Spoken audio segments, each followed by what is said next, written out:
career to new heights with constructive curiosity. Whether it's career coaching, mental performance training, or business management consulting, Constructive Curiosity has the insight to get it right. Visit constructivecuriosity.com to get started today. Hello and welcome into another exciting edition of Talking Bengals. There's actually good stuff to talk about, football related, a lot of off-season mode going on here. But first and foremost, we have a special guest joining us tonight. Maybe we'll let him replace Burns permanently, since Burnsy just can't seem to find time for this podcast anymore. Just kidding. We love you, Burns. But we have Greg Turner on tonight. Greg, how you doing? Great. Thanks for having me. Yeah, absolutely. So Greg is a football coach extraordinaire in his past life. He's done all kinds of awesome things. He's going to provide great insight. Give us a real offensive line opinion, unlike Nick. Nick's opinion. Jeez. The other side of the ball, Casey. Get your head out of your butt.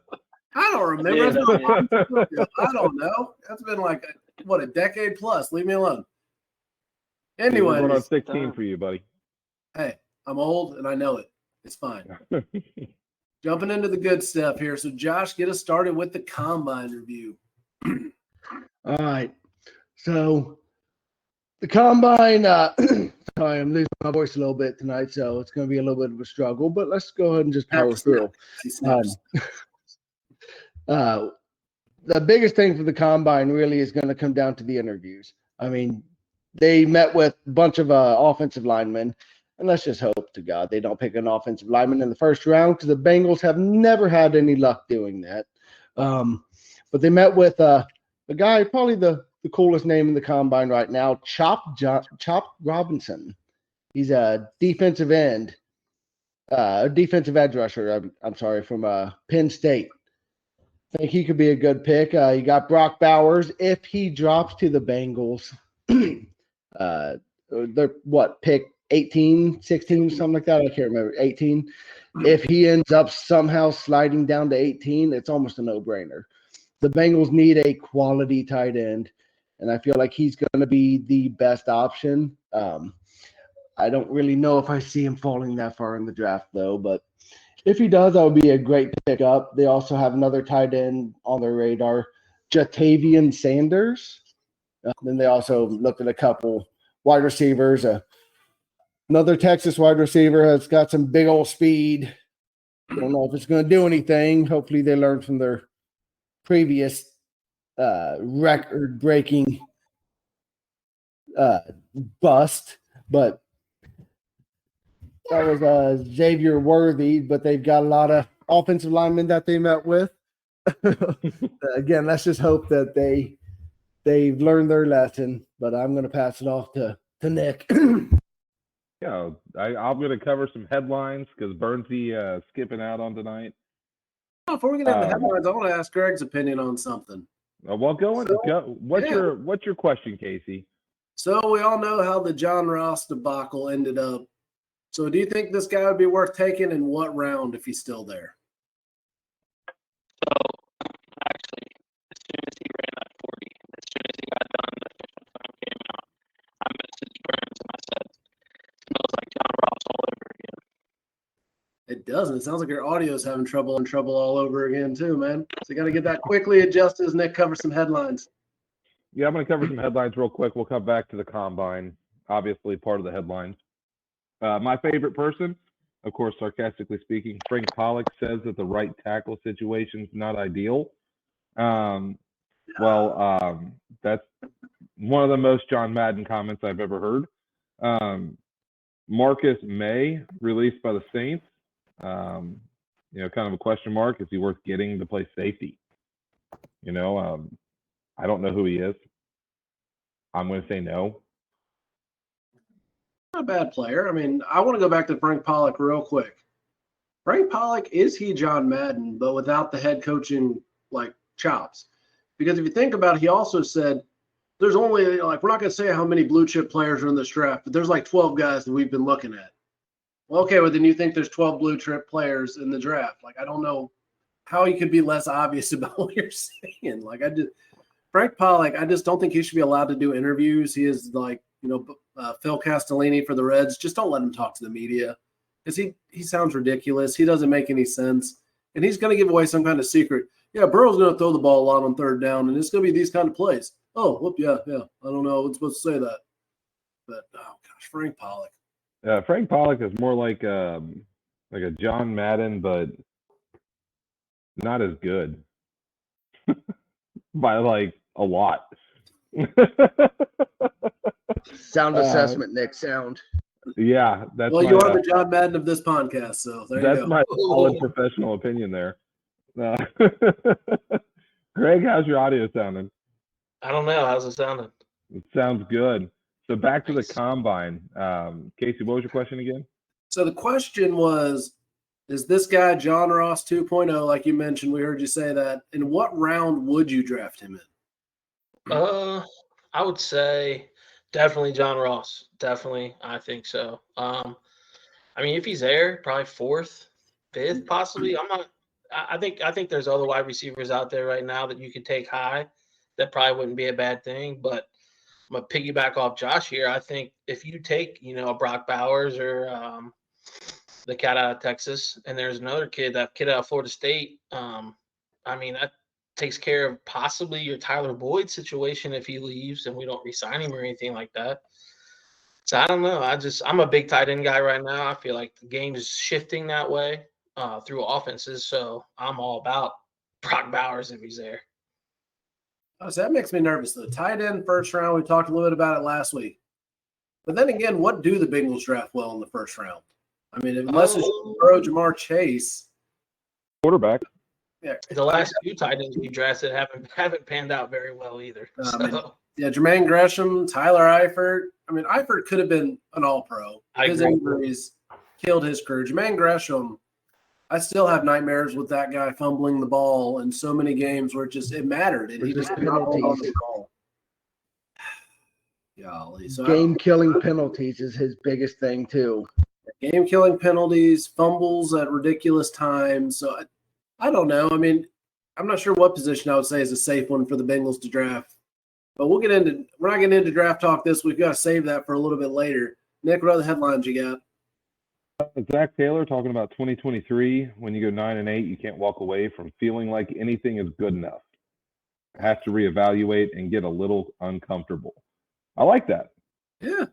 I like that. You have to reevaluate, especially when you don't have the standout season that you're expecting to have. What went wrong? How do you make it better? You got to do it if you're going to get any better. Josh, you have anything to add there? I mean, I think that was probably the most candid we've ever heard from him. I mean, I love to hear it. It sounds like he knows it wasn't good enough. He knows that they didn't start the season good enough. If they would have started the season the way they could have, maybe not playing Burrow those first 4 games when he was completely ineffective. He couldn't move in the pocket. He couldn't get out of the pocket. He was a sitting duck for every defensive lineman or free safety coming down. When the offensive line obviously couldn't block for him. So he had absolutely nothing he could do. And I think they saw that. And it sounds like there's some real big thinking that they got to do and reassess the way that they approach the offseason and preseason. Because the offensive line was not ready to play.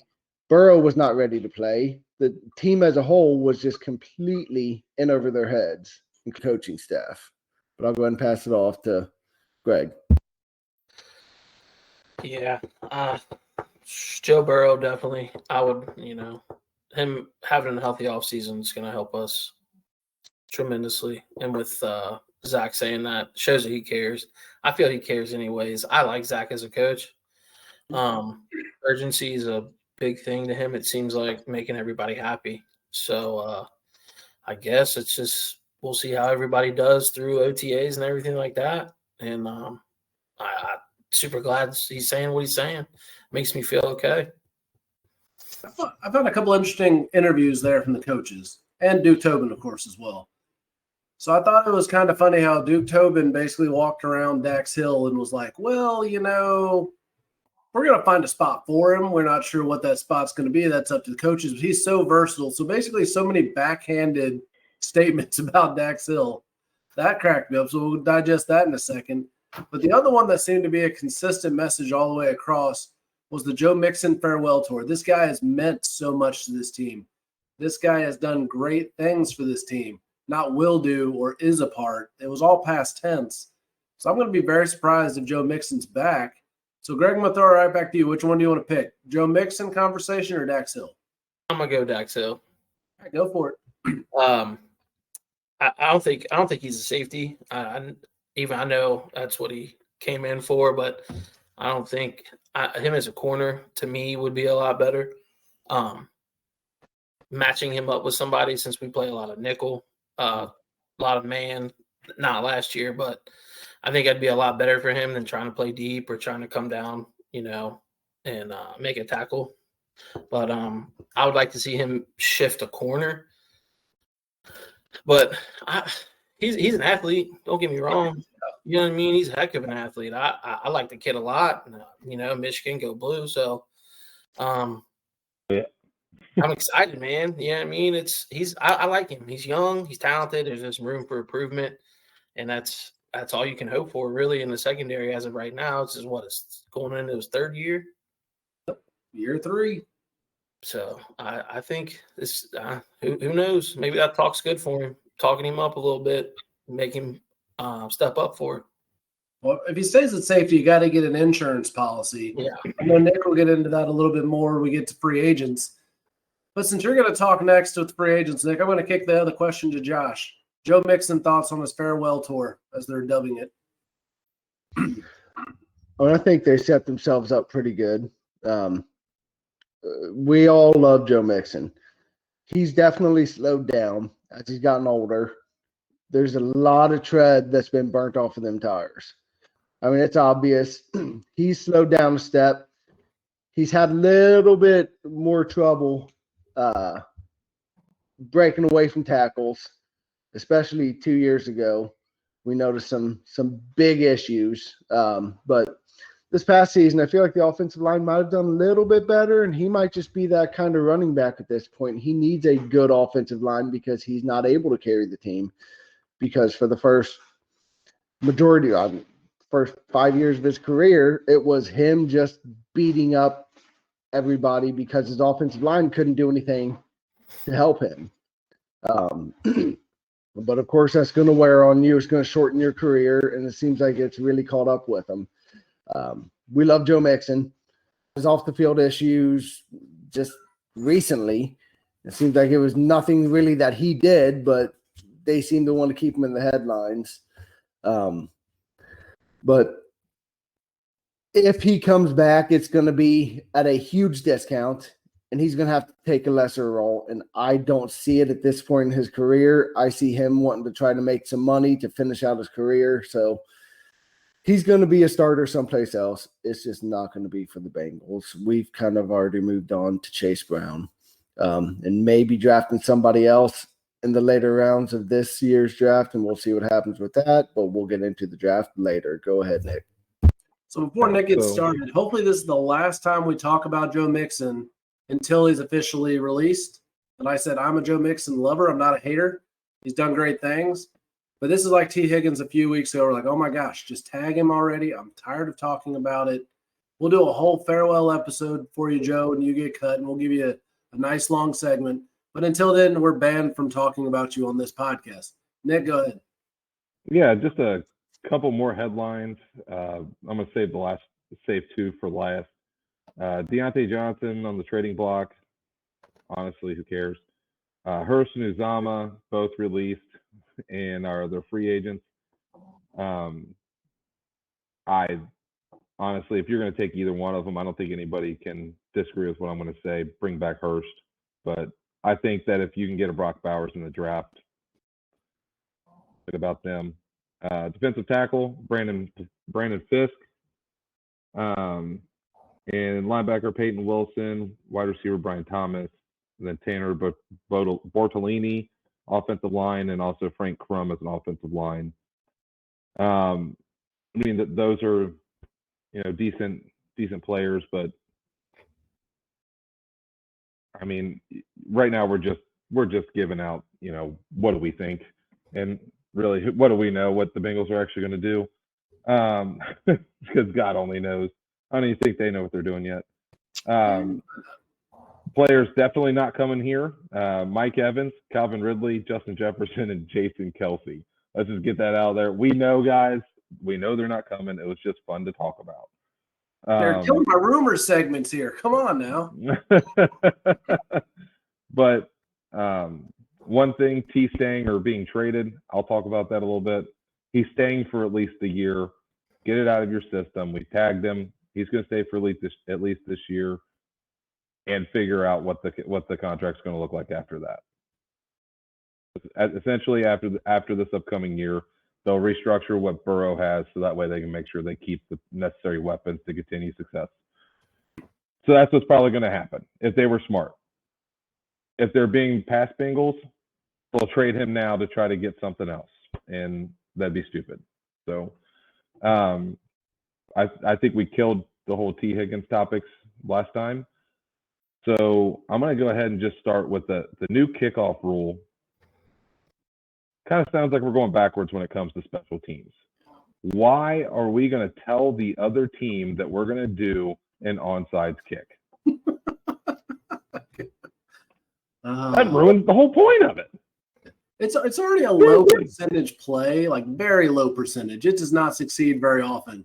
But if you're telling the other team, hey, we're going to do this, it's going to be even less. You know, like what, a 5% success rate if you're lucky?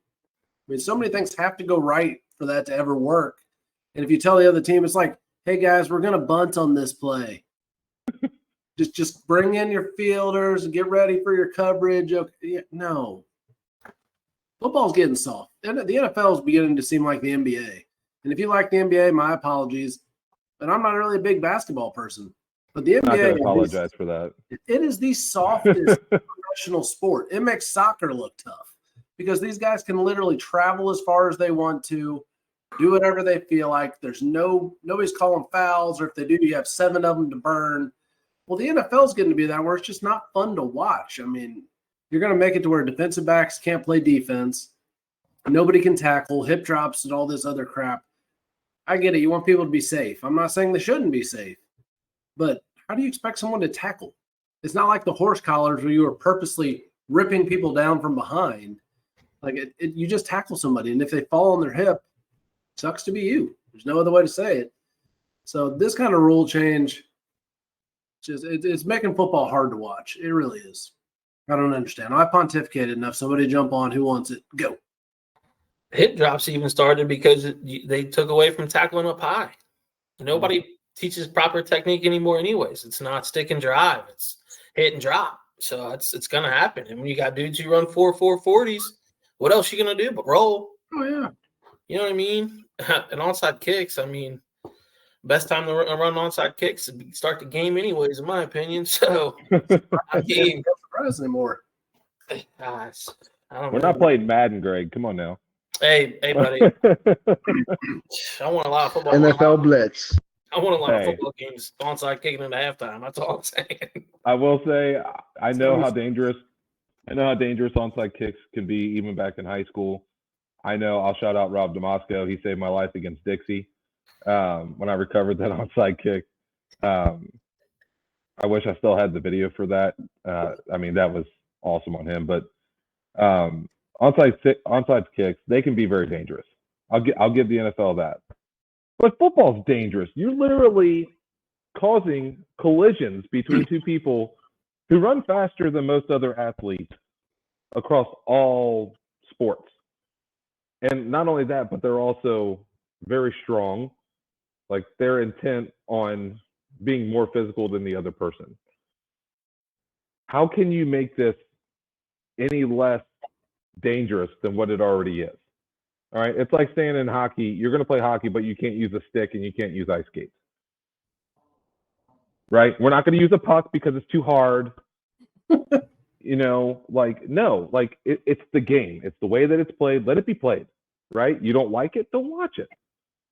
If you don't want to see somebody get hurt, then don't watch the sport that's probably going to have somebody get hurt. You know, or don't play it. You know the risk when you play the game. Like in baseball, if you crowd the plate. I used to crowd the plate all the time. I got hit a lot. Oh well, I wore it and Yeah, definitely. You got to wear it when you're crowding the plate. I mean, talking on hockey for a minute, and I'm not a hockey fan either. I really don't watch it. But you want to talk about a sport that just stays tough and stays consistent? You do realize they still wear just no face mask helmets. They are not protecting their face or their teeth or anything. And that's why they all look jacked up as hockey players. But man, now football, you got to wear these weird black things and off-season workouts and all kinds of other ways to make the game safer. And hockey players are out here throwing people through glass, literally throwing punches at each other. And why are American sports getting so soft? You know, hockey, yeah, it's a lot. You have the NHL, but it's a Canadian sport. And maybe they're just being tougher. That's terrible to say. But maybe we're losing toughness to the Canadians at this point. We need to check ourselves, America. That's painful to say. But yeah, next thing you know, it's going to be touch football or flag football. And I don't know if you guys watched the Pro Bowl. We talked about it. That's not football. Little kids in elementary school, I will watch them play flag football or a 7-on-7 for high school kids. If they're my kids, sure, I'll watch them do that. I don't want to watch grown men play flag football. it's horrendous. It's bad. I can't even watch the Pro Bowl because of how bad it is. It's not even fun to watch. Back in the days of Lawrence Taylor, that was the last time the Pro Bowl was any good because you actually had people like that wanted to hit you. They wanted to cause violence because they still wanted to win. It still meant something to win the game. It doesn't mean anything anymore. You've got Jamar Chase wide open because nobody's even trying to cover him because nobody cares. I mean, the Pro Bowl now is just a complete joke. Even watching I can keep going about the Pro Bowl because even the little mini games that they do, the skill challenges or no skill challenges, they're a joke. Well, it just goes to prove that baseball still has the best all-star game. You can't beat home run derby. There's no other sport competition in any other sport that can beat home run derby. But anyways, it's not a baseball podcast. This is a football podcast. So Nick, I love baseball. I'm sorry, and it's that time of year, so I'm excited. But Nicholas, what other headlines you got? So I'm done with the headlines unless you guys know of anything I didn't mention because what I mentioned was what Bernsey sent to me. So Bernsey is speaking to us from beyond the podcast. We're channeling. Any more headlines out there that we didn't mention? No. So before we make you get into free agents, I'll go ahead and do some rumors because they kind of overlap with your headlines. Yeah, we won't let Greg talk. No, we're not going to let Greg talk. Okay. Yeah. We're going to force Greg to answer these rumor questions and what his opinion is on them. So I have seen the Saquon Barkley one in about 15 different places now. And Greg, I think you have a strong opinion on this. What do you think about Saquon Barkley being a Bengal? Don't want him. We have enough pre-injury people already. Why add another one to the offseason? We have to worry about tearing an ACL, tweaking a knee, hamstring. It's continuous injuries, and I just don't think we need any more of that right now. We have three guys. Our three main guys are injury-prone enough. We don't need any more. That's a great point. I heard the craziest one I heard was a guy saying, so you cut Joe Mixon and save $6 million, which is not how much you'd save anyway, so bad information. But then you take that and flip it and sign Saquon for $10 million. Right. And it was really one of those moments you just want to walk up to somebody and, no, we're not going to do that. It's a terrible idea. Why would they even put that in the headline? Like Saquon Barkley to the Bengals? I don't think so. It's clickbait. This is why I can't stand social media era for things. And thank you. If you subscribe to Talkin Bengals, keep doing so. We love your likes and comments. Keep talking to us. But it blows my mind that anything. The other one, OJ Howard is coming to the Bengals. OJ Howard still plays football? He's caught 5 passes the last 6 years? Something like that. Like, why do we want this guy? These random rumors, or they're trading T. Higgins to the Patriots for a guy that's under contract for the next 2 years and like a 6th-round pick. And I was like, no, guys, the clickbait can only go so far. At least make it something plausible. And then the CJ Uzomah talk. There was one guy who adamantly came out on Twitter and was like, or X as the kids now call it, and said that CJ Uzomah is definitely coming back to Cincinnati. And I said CJ Uzomah is definitely going into a broadcast booth. It's time to retire. You're 31 years old. You had 8 catches and 1 touchdown and an ACL injury. Exactly. What else did he have? What was the other injury he had with the Bengals? Is a concussion, wasn't it? A concussion, Achilles. Yeah, he tore his Achilles one year. Yeah, your football career is over. You have a great personality. Go be a broadcaster somewhere.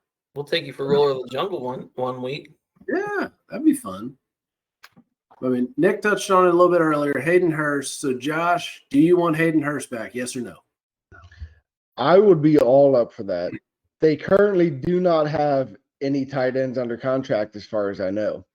Do not. So they need a tight end, obviously.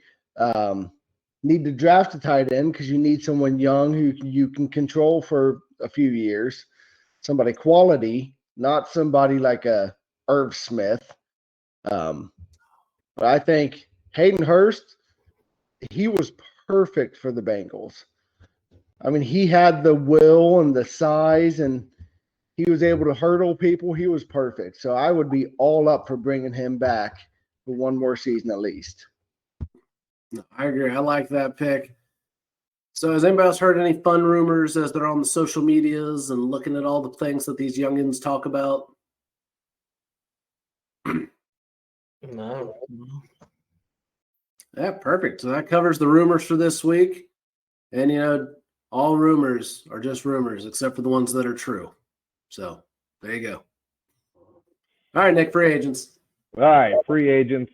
Again, not looking at any stats, just going based off what I think is a good idea. Because you don't know what stats are, so it's okay. I don't care about stats. I care more about football IQ. So anyway, football IQ is more important than your stats because stats will come with higher IQ. Austin Eckler, I think he's probably the best free agent running back for the Bengals. Oh yeah. I like the way he ran over with the Chargers.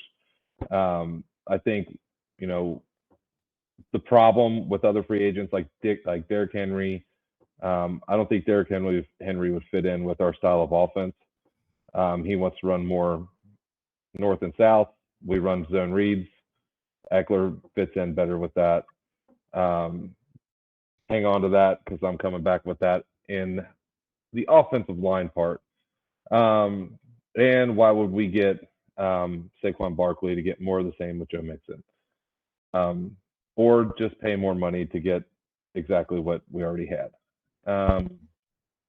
So offensive tackle, Jermaine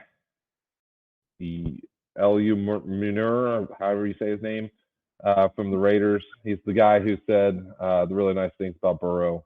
I do like him. I think that he could fit well with the Bengals. He has already settled in on the right tackle position, so he may be able to just pick up where he left off, especially if we can pick him up on a team-friendly deal, looking for that competition at that right tackle spot. Another offensive lineman, that Robert Hunt, he may fit well. Robert Hunt, he's a good zone block runner, zone run blocker. Yep, got that mixed up. Anyways, Orlando Bloom, and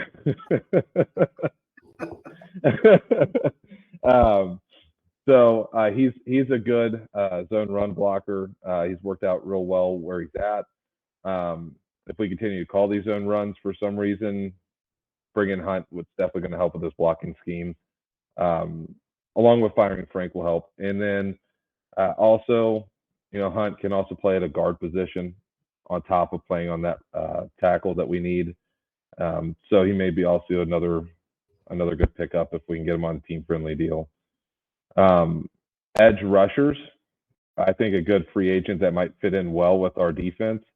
Jadeveon Clowney. He's been in the league for a while. He's kind of bounced around the league. I think he could be somebody that could bring the heat in with Hendrickson and Hubbard, kind of mixing them up and mixing up the package on how you bring the heat towards the quarterback on passing downs. He is a hard-nosed football player, so, he knows what it takes to to win in the AFC North. I mean, he played for Baltimore. He's played for Cleveland. So, I mean, somebody who's played in the AFC North and knows what it takes. I think that could be a good spot there for him here in Cincinnati. And I also think that we can get him on a very team-friendly, at least 1-year deal. He's done a lot of 1-year deals.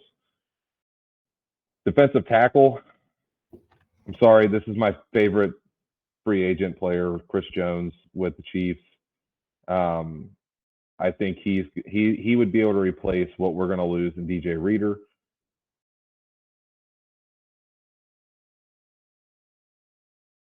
So I think Nick likes all kinds of geriatric players. That's what we're hearing here. If you're the older you are, the better it is for Nick. He likes Austin Eckler. Right. Sorry about that. 30s. Oh, hush! You can pause yourself now, Casey. You can pause yourself. And back on Chris Jones. So Chris Jones is my favorite player right now in free agency. I mean, he plays hard. He's a good motor. He's a big presence at that defensive tackle position. I just don't see a downside other than the price tag, but I think we're going to get what we pay for with him. So, I mean, he's proven that he's worth it. Safety, Gardner Johnson, CJ Gardner Johnson, maybe someone we could pick up in free agency, bring experience along with some aggressive play there. So, may not have had some of the greatest stats the past couple of years. Of course, I did look at some stats with him because I don't remember playing last year. But, the guy has proven that he can play at an elite level. So I think he may be a good free agent pickup. All right, Casey. Okay, now I'll make fun of you some more. So we're saying you're getting all kinds of people at the nursing home. But at the same point, out of the top 30 free agents, only one of them is older than I am. So I really shouldn't be calling these people old. But by football, they're old. Kirk Cousins is 36, so I can really call him an old man at this point. But other than that, everybody else is younger than I am. But for a football player, they're ancient if you're over 30. Chris Jones, if you could get him on a 1-year deal, sign me up. But he's going to want 2 to 3 years. And, man, that production is going to probably drop off. He's not Aaron Donald. Aaron Donald is a freak of nature. He's bigger than Geno was. Obviously, Geno's a little guy. But Geno started falling off when he got to his late 20s, early 30s. And I think Chris Jones will as well. It's going to slow down after a year or two. So I don't think you want to have all your money sunk into that guy. Trey Hendrickson, who's going to be aging, even though he's a high motor guy we talked about last week. Do you want all of your defensive line to be over 30? I would say not. I'd rather take Christian Wilkins if that's actually available for a defensive tackle. He's younger. He's 28. He's got a few more years of, prime career time. And he's got more to play for. He doesn't have rings. I'm not trying to take away from Chris Jones saying he's not a competitor and he's not going to do his best. But, if worse comes to worse, what does he have to push himself for? He's got the rings. Their payday. Well, yeah, but he's got the money. Whoever team pays him this year, that's his retirement account right there. He's done. This contract's his last one more than likely. And then he's just going to hang him up. So where's the motivation to push through injuries, to keep coming back? Winning another Super Bowl is going to get him another big old payday. Yeah, I can see that, but I don't know. Greg, what free agent you want to touch on? Man, I don't know. I was probably going to go DTs, really, defensive tackles. I'm joining Nick here with the old guys, man, Fletcher Cox, and get him on a little 1 year, one little stint. Man, he's still productive. He had 7-8 sacks this past year. Sheldon Rankins was another one I would relate from Houston. There was talk when he came in the league. There was talks about us actually drafting him. Wide receivers, though, why don't we go out and get one of those? Nice. Who are you taking? I don't know. I was like Curtis Samuel out of Washington, maybe. Probably get him on a couple years, pretty cheap deal or something like that. Other than that, man, tackles, just offensive linemen they're mostly old guys. Do we get rid of Olsen and bring Zeitler back for another go round? Sign me up. Consistent. Absolutely. Running backs, though, Nick, I'm with you. Austin Eckler, bring him on. Let's go. I think between him and Chase Brown, I think that is a crazy 1-2 punch. A crazy 1-2 punch. How old is he now? I got to look up how old Eckler is. He's like late 20s. You can just stop right now. I already looked it up. So for a running back, he's 1,000 years old. Yeah, pretty much. Yeah, but you're going to get him on a team-friendly deal, and he's going to give you better than what Joe Mixon would give you. How about Tony Pollard? Yeah, He's he's out more there. of a passing down guy, and you already got Chase Brown for that. Yeah. I don't know. I say CES because he's going to sign for $1 million or whatever the league minimum is because no one else is going to want him really. And if he's bad, just cut him. You say CVS? No, CES. Like the pharmacy? There. CEH. Sorry. Dang it. Wrong way. I'll talk in Carlos Encarnacion Strand. Wrong podcast. Oh Right my over gosh. there. Good Lord. Too many people with God. official name things now. I'm pulling a Nick. Good Lord. I got to get off here. I'm sorry. I got to fire myself. All right, Josh, who do you want to talk about in free agency? I mean, he has not signed yet. He's still going to be a free agent to this point. Josh Allen from the Jacksonville Jaguars. That's a good one. I think he would be a solid pickup if the Bengals – they don't want to let him go. But if the Bengals can somehow pull him away from Jacksonville, I think that would be the best option in free agency. Better than Chris Jones. He's younger than Chris Jones. And he is a stud. But, I mean, other than that, yeah, I mean, you need to – if I don't honestly know what quality offensive linemen are about to be free agents because the Bengals can't draft them, so they have to pick them up from free agency. Other than that, I mean, Eckler is going to be their best option. I agree with the other two guys. Eckler is going to be the best option for a running back.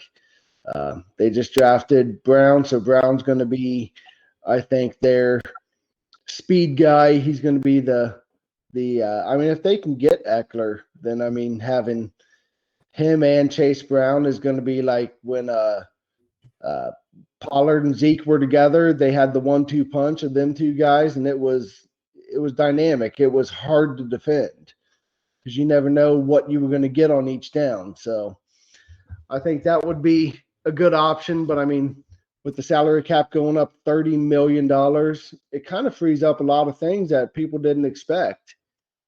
So guess what? You just proved that advertising on podcasts works. Reach thousands of local listeners each week and grow your business.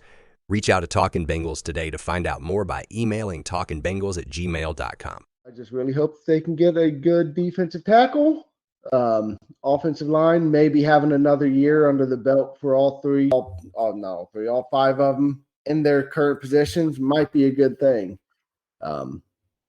Or if not, goodbye, Frank Pollock.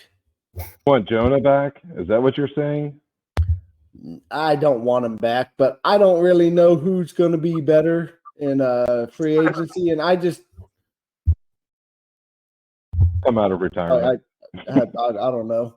I don't know who's going to be better in free agency at this point right now. He's definitely a better right tackle than he is a left tackle. That is a given. But free agency wise, I haven't really kept up with the offensive line that much to know who's going to be coming out, to know if there's going to be any better options. So maybe 1 year again. I don't know.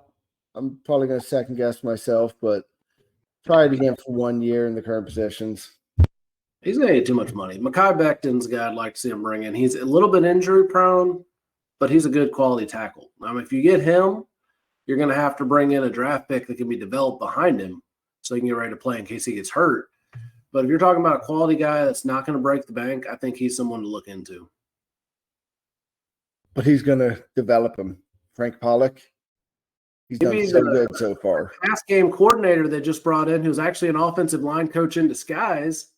He may actually start developing people and take Frank's job. That's what we're all hoping for. Take his job. Frank, retire. Yeah. So, on a new podcast I started listening to this week, which is really just Paul Dehner Jr. doing his own thing now, and not with The Athletic, but he's still writing for The Athletic. Someone that was a different part of his thing, it cracked me up, and I had to mention it just for this thing with Frank Pollock.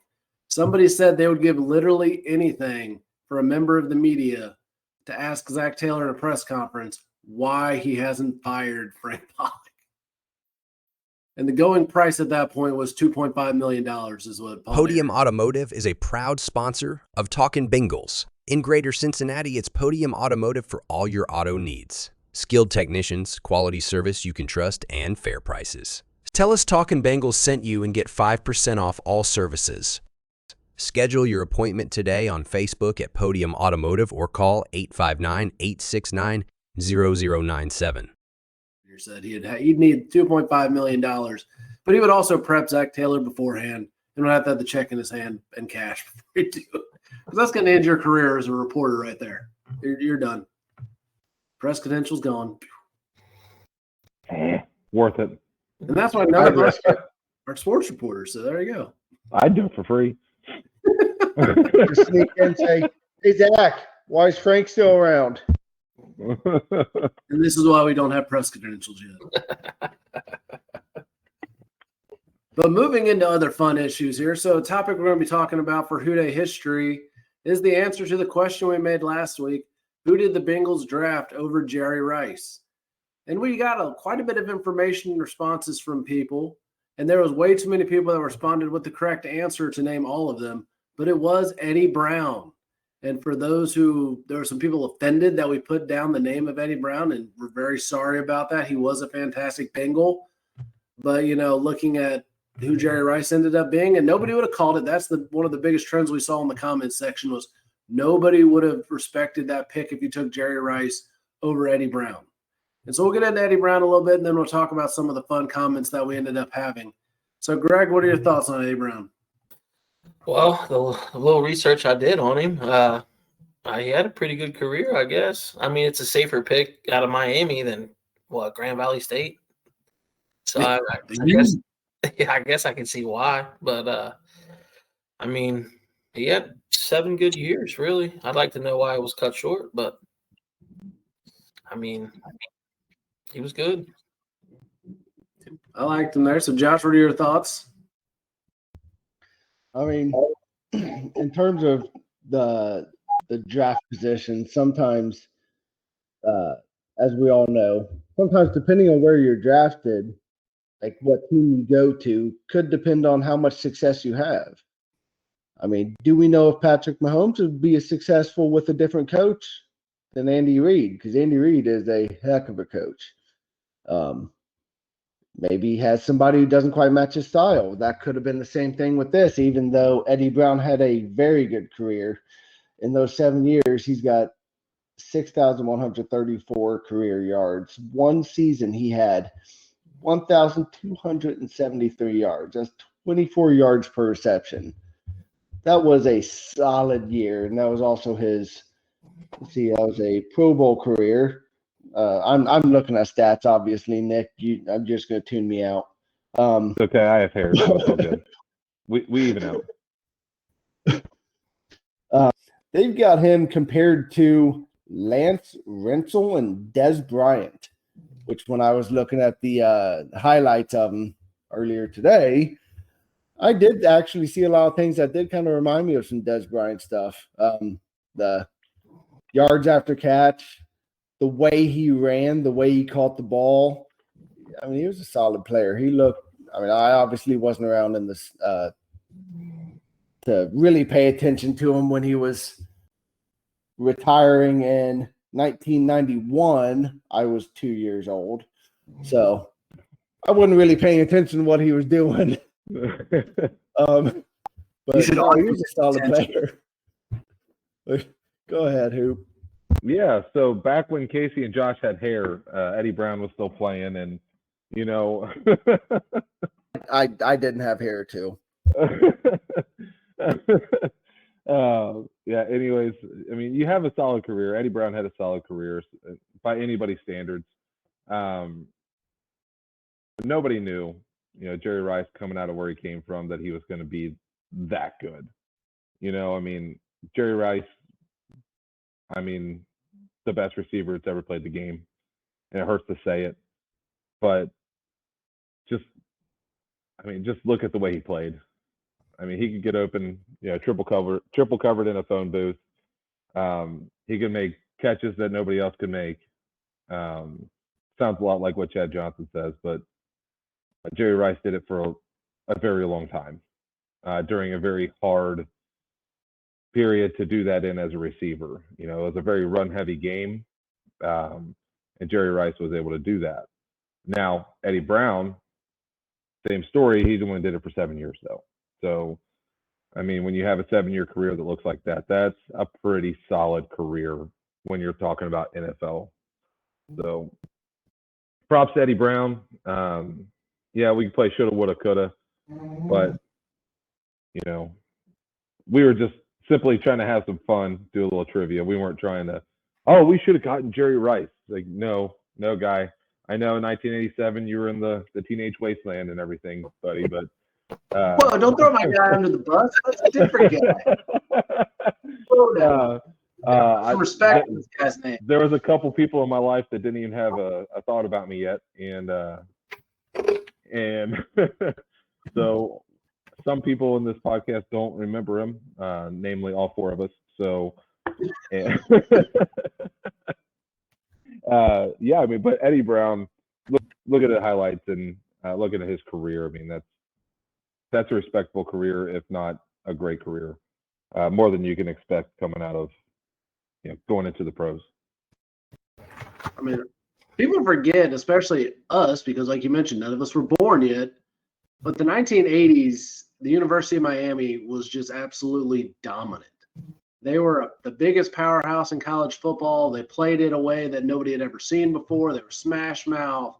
They were really rude, crude, played the game a lot more flashy than people had ever seen. And so if you got a player out of there, you expected them to be a great player. And I mean, he was very quality, and he did pretty well for the Bengals. But I mean, he won Offensive Rookie of the Year, so it definitely looked like a good pick, you know, after the first season. And he didn't put up bad stats, but like you mentioned, it was a different era. When you think of the 80s Bengals, especially, you know, from 85 on, you don't really think of the wide receivers as much. You think of James Brooks, Ickey Woods for the Super Bowl season, and obviously, those are the big guys, and Anthony Munoz. Those are the four big guys that you really remember and think about. You don't really remember the wide receivers. I'd actually give you guys $1 if you can name any other wide receivers on the Bengals at that point in time. Without Googling, Nicholas, I'm watching you. Not naming Chris Collinsworth. Ah, you got one. Okay, so there's one. You get $1 next time I see you. That's the one. Like, literally, if he would just never be on television again, I would be fine. Just retire, have a nice, quiet life with your family. Godspeed. Thank you for being a Bengal and being good when you were here, but Godspeed. Next, You know you love Patrick Mahomes. Just be quiet. Hey, Patrick Mahomes wouldn't be as good if his offensive line couldn't bear hug everybody. Okay? I like that strategy. That worked well. It's a very, very bold strategy, Cotton. Let's see how it pays off. Oh, wait, there's a couple Super Bowls to go along with that. Oh, well. So before we get off this Eddie Brown topic and get into fun, random off-season stuff, where we probably won't go on baseball for the 15th week in a row, but maybe we will. We don't know. So what Nick was hinting at earlier is our man Donnie Dean with his awesome story, because he said it's not important who they drafted, it's where you were. And I'm just going to summarize his story. But basically, he was enjoying his life in the teenage wasteland, realizing that you shouldn't be drinking too much Mad Dog because it's a bad idea. And if you can't outdrink the big-haired girl, you really, really like that weekend. I'm not sure where he's going on that last part there, but it's still awesome. And basically, I had to tell him that none of us were around, so we can't beat that story. We literally can't. I mean, whatever is the before, maybe that was cool. I don't know, but we weren't there. So he definitely had my favorite comment of the week on all of those, all the threads for the Eddie Brown stuff. And like Nick mentioned, don't get upset with us. Don't add us in an angry way. We're not trying to say that Eddie Brown was trash and that, you know, Jerry Rice, they should have seen the crystal ball, because we were all alive when the Bengals didn't pick Tom Brady, or any other team didn't pick Tom Brady for 7 rounds? Yeah, we were there. That was bad. So we could second guess all day with these kind of picks, but the ones that really hurt are just those big ones. But honestly, I would say the Patrick Mahomes not getting picked and John Ross getting picked, that one hurts worse than anything probably, because John Ross, oh man, there we go, off-season topic. We're jumping into it. Biggest draft busts in Bengals history, because we want to take people to a dark place. Greg, who's your biggest draft bust in Bengals history? Andre Smith. Oh. Yeah, I guess I mean, he was what, a C-plus tackle at best? Yeah, C+ at best. Held out three preseason games. Yep. Signed the fourth, and then never played. I think he played 6 snaps towards ACL, or he got injured season ending, and that was a wrap. Hey, but they kept bringing him back for like 10 years for a few games here, a few games there. Yeah, unreal. Oh gosh, that is a good one. He was not in my top 4, but I could definitely see that. I think I just remember the fond memories of him coming back off the streets when they were desperate. That's what I remember him most for. Phil Spot, body. Yeah, we need warm bodies. You're the guy. Okay. I'm just going to go ahead and throw John Ross out there. Just because the guy could run fast, we decided we were going to pick him. Like, what did you think was going to come along with that? Like, just because you're fast doesn't make you a great wide receiver. Like, I'll take a guy who runs a 4.5 who can catch a ball in traffic. That's what matters. Give me Hush-Manzada all day long. Well, see, the biggest disappointment with John Ross is that him and Billy Hamilton never raced each other. That would have been fun to watch. That would have been the highlights of both of their careers, honestly. But John Ross, I am curious, though, if you had Zach Taylor. What? Baseball, come on. I'm sorry, Dave. I can't help it. This is football, darn it. We're in the baseball car.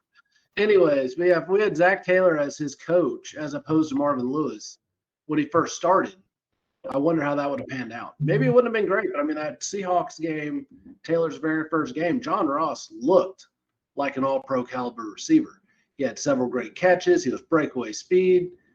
And then he fell back off and was John Ross again. But you got to wonder, Marvin Lewis had a problem of breaking people down to a point to where they never could recover.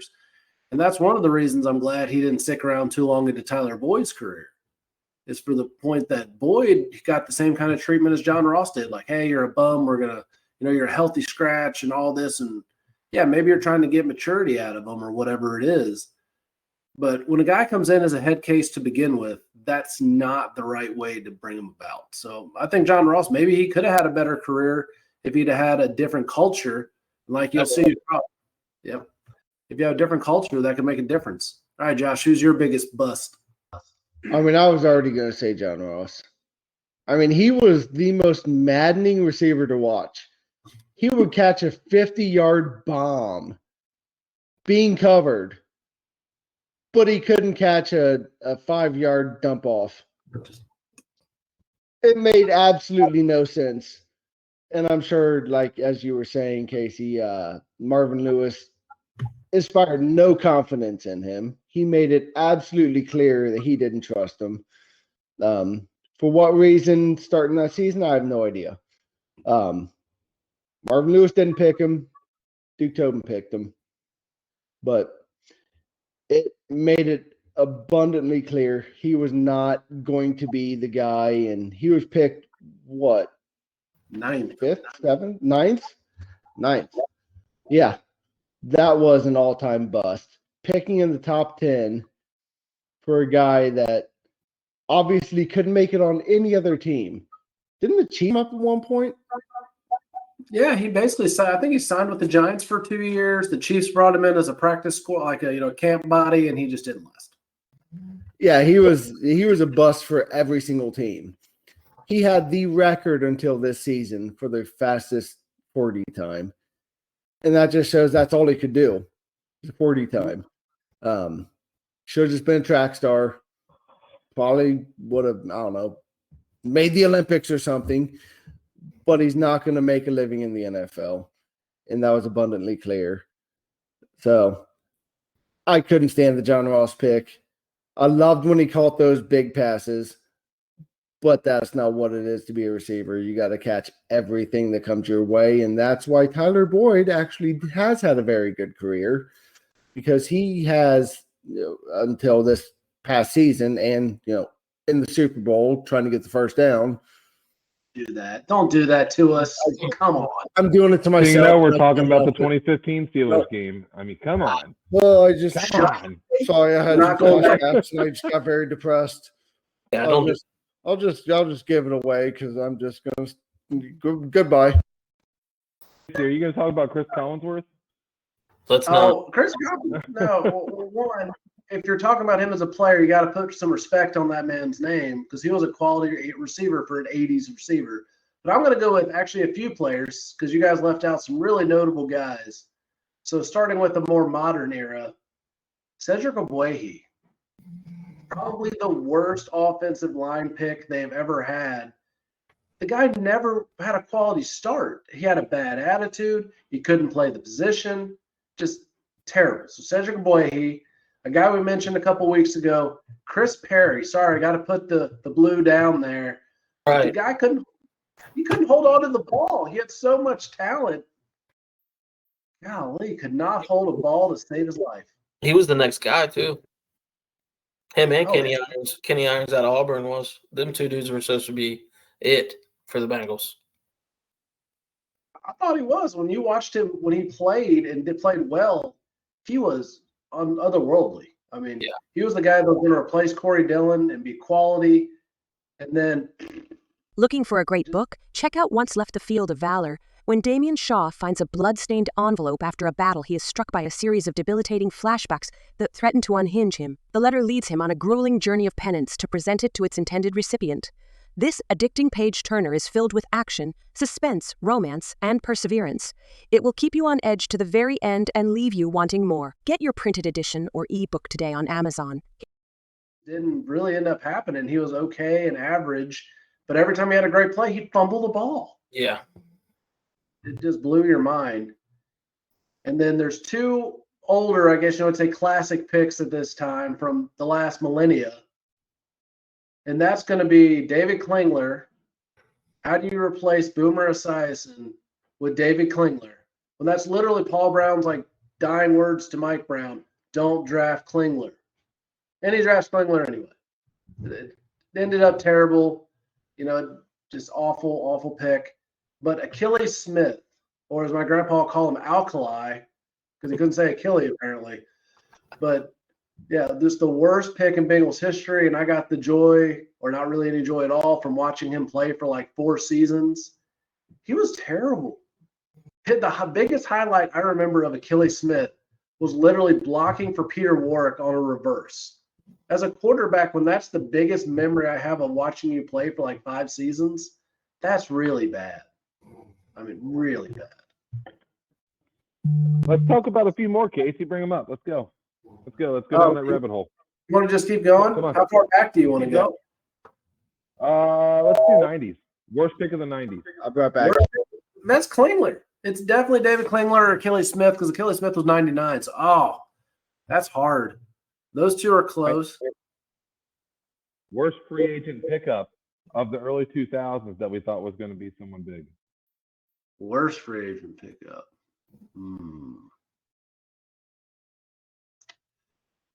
I would say Kitna, but he was okay. He did the best he could. Not great. You got somebody in mind, Nick. Who do you think? No, I was just throwing it out there. I was just throwing out a topic. They didn't get free agents. If you look at Bengals history, they didn't really do free agents in the early 2000s. It was quarterbacks. So you had Gus Frerotte. Oh, gosh. Scott Mitchell. What other depressing ancient quarterbacks can I bring up here? Neil O'Donnell's still in the 90s. We talked about him, I think, last week. But they didn't bring in a whole lot. We had Ryan Fitzmagic in Cincy. It didn't even utilize the magic. I mean, We did. He played the whole half season when Palmer was injured, and he sucked. He was terrible. Didn't give him the whole season. That's the problem. He needs the whole season for the build-up. Have the I'm beard. pretty sure he should have had the beard. He had the clean-shaven face, and that was what the problem was. But it was so bad. Nick, I'm pretty sure you were in a game where everybody was like chanting "Little Palmer" to get Jordan Palmer in the game. And then as soon as he goes in, he throws an interception. We're like, oh. Because we were chanting it. Yeah. He looked like Carson, like in a uniform like that. That could be Carson Palmer. And then you saw him throw, and you're like, oh. That's not Carson Palmer. All right, so we'll go with a really old one here, and people may not like it because this guy was a Heisman Trophy winner, Archie Griffin. How do you lose your starting job to a fullback, Pete Johnson, who was a great NFL running back? He ended up having a great career, but you're a Heisman Trophy winner. You're a two-time Heisman Trophy winner, if I remember right, the only guy that did that. And I know Greg's going to love to bash him because he's from Ohio State. So go for it, Greg. I'm good on that, man. I don't get on the Ohio State thing. I make too many people mad as it is already, so I'm gonna leave that one alone. We're just not going to touch that. We're just going to put it back and sleeve it there. All right. So now I got to throw you under a different bus. Who's been the worst free agent signing of the last 3 years? Man, It's got to be the dude from the Cowboys. The heck was his name? He was here for the offensive lineman. Oh, What? Why can't I think of his name? Al Collins. Yeah, Collins. Yeah, he was a complete bust. He never practiced. He had a back injury, so it made him never ever practice. So he never knew what he was supposed to do during game time. He was a complete bust in every. He didn't even keep his job over Jonah Williams. That's how bad he was. I mean, I will say he had the best quote, though. That didn't end up coming to fruition, but, you know, your bodyguard's here. Nobody's touching you. Didn't age well. Yeah, Greg, got any other ideas? Rory said that was a lie. I can't really think of any, to be honest with you. Oh, man. So, I'm going to set you up on a pedestal with this one then. Came from the Rams last year. We saw him for like 3 games. Then he got replaced by a 3rd-round pick. Nick Scott. Yeah. Yeah. That's why I don't remember him. Exactly. It's hard to remember a guy who's a huge bust that you just forgot about after game 3. We love him on this podcast. Did you do anything crazy for the Rams, though? I mean, when you have a defensive front seven like that, do you need to do much? You have Aaron Donald. Do you need to do much? Hey, he won the Super Bowl with the Rams. Yeah. I don't. Yeah. The refs gave him that Super Bowl. Anyways, back to the long story short. Let's not go down the rabbit hole. No more depressing. All right. So before we wrap it up, we need some kind of happy topic. We got to give the people what they want. We are the voice of the fan, after all. That's why we're so pessimistic and downtrodden on the Bengals history, is because we all lived it, and that's what most of the Bengals fans remember. But we're in an optimistic age of the Cincinnati Bengals. So we got to come up with some kind of happy topic. Who's got one? We still have T. Yeah. Right. I want to bring it up. The Bengals are finally getting new turf. Okay? It is a done deal. It's a fact.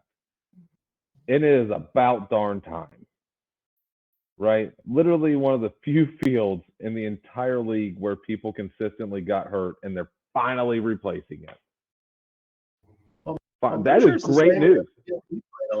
That's the bad part. It's the little black dots are still there, like the little pieces of rubber, like when we were in high school, which has been, as Greg pointed out, many moons ago. So the fact that you have that kind of field, and I'd heard something hilarious about that today. I'm glad you brought it up. The Bengals have bought like 10 different high schools fields. Like they, sponsored them, fundraised them, got them the fields. Their high schools have better fields than the Bengals did. It just blows your mind. Yeah, Holmes is nice. Their field's real nice. Newport has a great field. Yeah. When it's not flooded. I think they should clear that a little bit. It don't get too crazy like it used to. That's for sure. And they got new stands this year, so Newport's running into a. That's true. Newport does have really nice. They got the sand layer instead of the black rubber stuff. Yeah. Helps with drainage and it cost efficient and everything. I mean, it was real comfortable, for the kids when they were getting tackled on it. So didn't have anybody crying because they got scraped up by the black dot things. Yeah, shredded tires.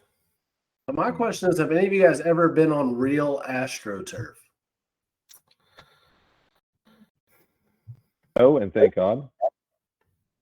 I was on it for a punt, pass, and kick, just fun night. It wasn't actually the real competition, but my dad signed me up for it. I went to it.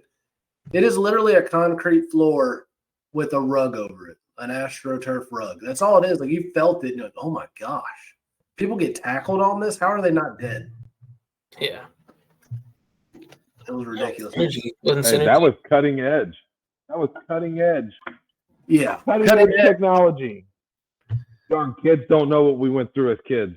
That's where turf shoes came from. Yep. Turf. Good Lord. I don't know. Football, I liked on turf. Other sports that I'm not mentioning because Nick's going to make me put more money in that don't use that term on a football podcast jar. I did not like it for that sport. Not a fan. Oh, I'm just going to go ahead and say it. Baseball is not fun on turf. You don't like it? The ball skips and takes some weird hops when it hits those rubber pieces. You're literally getting ready to field a ball. It's an easy routine ground ball, and poof, 15 feet over your head. And you're like, what the heck? See, softball. It's worse than hitting the cleat mark. Softball it's perfect lies every time. Well, bigger ball doesn't quite have that softer agility. Yeah, for sure. I can see more marbles, Casey. What? More marbles. Marbles. It's got more marbles. All right. Well, that's pretty much going to do it for us. We'll pass it around the horn here for some final thoughts. Josh, what are yours? I'm losing my voice again. So good night, everybody. Have a good time. Be good. I'm going to pass it off. All right, Greg, what are your final thoughts for being our guest tonight? Hey, I appreciate y'all having me on. It was fun. I'm going to continue to watch you guys every week, and Who Dey. Yep, thank you, Greg. And Nicholas, do you want to close it out or you want me to close it out? I don't care. I'll close it out. Okay, so I'll go ahead and talk then. This is our shameless plug. If you're not following us on all of our wonderful social media platforms, check out our Beacons page, which you can see on all of our other social media platforms. They'll tell you where we are everywhere. But Talking_Bengals on YouTube, Talking_Bengals on Instagram, at Talking Bengals on both X and Facebook. Look us up. We're doing great content. We're still pushing the Carl Pickens petition right now. We want the pylon fade to be called the Pickens play. Dan Horde and Dave Lapham, we want you to listen to our voices, make us all heard, and, understand that. But we do have a couple actually more important things coming. We know how much everybody loves Ken Anderson, so we're going to get a few different things going for him and his cause to try to get to Canton, as well as we can't forget about Big Willie. I want to see a modern era Bengal and a senior committee Bengal, whatever it is. I can't think of what it is off the top of my head. But I want one from each next year because they're both very deserving. It's a crime that they're not in the Hall of Fame right now. I don't want to say other people shouldn't be there because that's not nice. But I think there's a lot of people in there over. But I've talked enough. Nick, bring us home. Definitely make sure you guys are following us on all of our socials, especially YouTube. Help us be able to do a much better platform. It'll help with all these technical difficulties that we're having. Anyways, excited for the draft coming up. Of course, everybody's doing their mock drafts. We're going to do the one. All right, just keep it there. We're just going to do one. Just the one. Promise, we're not going to overdo it. On behalf of Talkin Bengals, thank you, Greg, for being here with us. Definitely appreciate you. Glad you're doing well.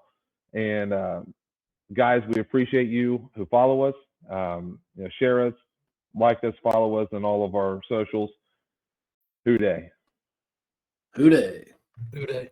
Who Dey? Thank you for listening to Talkin Bengals. Be sure to like and subscribe to Talkin Bengals on Facebook and Instagram at Talkin Bengals. You can also listen to Talkin Bengals on your preferred podcast provider. See you next time. Who Dey?